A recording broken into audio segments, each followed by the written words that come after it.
What is up, everyone? Welcome back to another video today, and in this video we are doing the 70th installment of Random Model Airports. Today we're going to be doing the Grand Rapids Gerald R. Ford International Airport. Thank you to Zack Attack 121 and Pet Central for suggesting this airport. If you have any new suggestions, please leave them in the comments below. We are back in Michigan, and we're checking out one of the larger airports in the state. Of course, no Detroit here, since that's a extremely large hub airport, and don't really have any immediate plans to do DTW at this time, but maybe down the line we'll get it done. Who knows? So this is a nice little airport here, 2 concourses, so we'll have a 2-parter in this update. So excited to get into this and see what this airport is all about. Current airfield opened on November 23rd, 1963, and that date does sound pretty familiar. That was the day after John F. Kennedy was assassinated.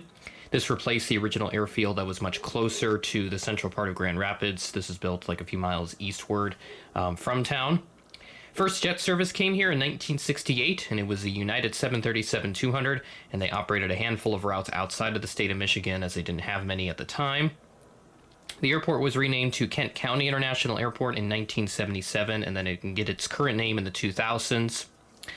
A new north-south runway was built during a runway rehabilitation project. They were reconstructing one of the parallel east-west runways, so they built a new north-south runway to help better control the flow of traffic in and out of Grand Rapids. They had this gateway transformation project in 2017 to renovate and expand the current facilities, and then just this past spring, they actually expanded Concourse A, which is what we're looking at right now. They added all this stuff way down here.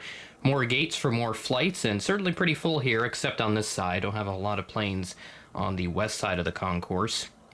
This airport also serves as an operating base for Legion Air. They restarted that just a few years ago now, and they have more than a dozen destinations out of Grand Rapids. Speaking of which, let's go ahead and take a look at some new destinations that are going to be coming to Grand Rapids. All these are actually service resumptions, so they aren't really new per se, but they are returning. American Eagle will resume service to LaGuardia on May 5th of next year, and then Legion Air. Recently, they had a massive route announcement, and when I initially put together the, not necessarily like a script, but just when I put together all the information, that announcement hadn't come out yet, and then boom, here comes Legion Air with 44 new routes, and they add 3 new cities to their network. Both of these services are resumptions. Myrtle Beach resumes on May 22nd of next year, and then Jacksonville, Florida is going to resume on May 23rd of next year. And then also just taking a look at all the other routes that they added. So the new cities they've got Colorado Springs, Gulf Shores, Orange Beach, which is near the Destin area. They have outgrown that airport, and Columbia, South Carolina. So those are all brand new to the Allegiant network. And then as for other new services, I'll talk more about these in depth in their respective airport updates. Des Moines has new service to Jacksonville and Boston, and then Omaha has new service to Sarasota. So we'll be talking about those in their respective airport updates. The Des Moines update for December, I'll mention that since I already did the November update. And then Omaha will be coming up here in the next few days. So without further ado, we're going to go ahead and get started with the update. We'll start on this side and then work our way around in a counterclockwise formation. Starting off at Gate Alpha 6, we have the United Express Embraer 175. This arrived in from Houston George Bush Intercontinental as Flight 5738, operated by SkyWest, at 9:36 p.m. ahead of a scheduled 10 o'clock arrival. And then all the way down to the Delta section here, we've got a pair of mainline aircraft. This 717 arrived in from Minneapolis as Flight 2006, so nice to see the 717s out of MSP. And this arrived in at 2:51 p.m. ahead of a scheduled 3:04 p.m. arrival. And then on this side, we have a 737-900 coming in from Atlanta as Flight 2058. And this arrived in at 6:28 p.m. ahead of a scheduled 6:38 p.m. arrival. And now we move into our American section. There's a ton of American planes. We have 5 in this update, 3 mainline and 2 regional. Starting off with this A319, this came in from Phoenix Sky Harbor as Flight 713 at 9:26 p.m. ahead of a scheduled 9:58 p.m. arrival. And then we have an A320 with the IAE engines up next. And this arrived in from DFW as Flight 1851 at 1:10 p.m. ahead of a scheduled 1:18 p.m. arrival. And then just swinging around up here, making sure we got a nice stable foundation to work with for the camera.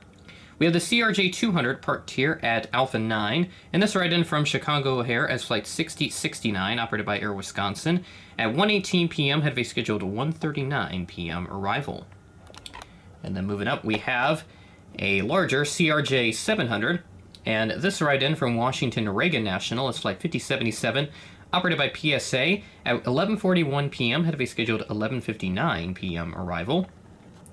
And our last American aircraft, we have a 737-800 with the logo winglets. And this aircraft arrived in from Chicago O'Hare as Flight 1642 at 10:54 p.m., had a scheduled 10:59 p.m. arrival. We've got a pair of United aircraft just up the way, and that rounds out Concourse A here.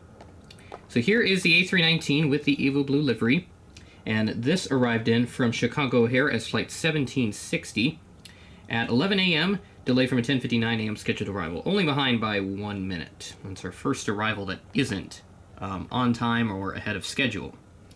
And then we have the United Express Embraer 170, back-to-back random model airport updates for it after a significant absence. This arrived in from Newark as Flight 3853, operated by Republic Airways, at 11:25 a.m., had a scheduled 11:57 a.m. arrival. So that is Concourse A with all the legacy carriers, and now we'll check out the B concourse, where we have Southwest, Allegiant, and Frontier to take a look at, and also another American aircraft, because why not? And welcome to Concourse B, a much smaller area of the airport, with only 8 total gates and 5 planes to look at. So you can see good lineup on that side, and then not so much on the other side. So we'll go ahead and get started on this side of the concourse, as we'll take a look at the Southwest 737-700 here. And this ride in from Las Vegas is Flight 2756 at 5:55 p.m., had a scheduled 6:20 p.m. arrival. And then there's American Eagle once again, and this time the Embraer 145. And this ride in from Philadelphia is Flight 5852, operated by Piedmont Airlines, at 9 o'clock, ahead of a scheduled 9:14 p.m. arrival. And then pull this from a different day just so I could have both of the Allegiant aircraft that I have in my collection, excluding the A319 with sharklets. I don't really use that much unless I need 2 A319s.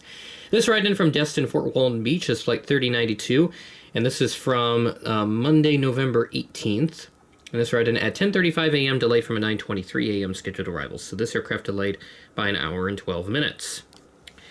And then there's the A320 with sharklets.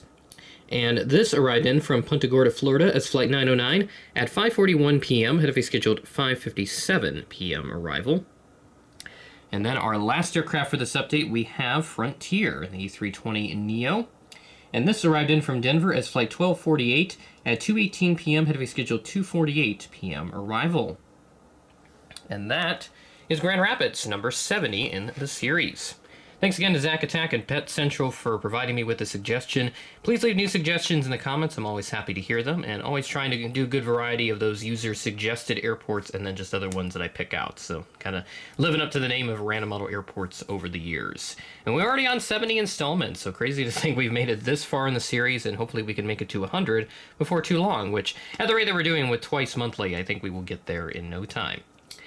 With that being said, that is the end of the video. Thanks for watching, and I will catch you in the next video.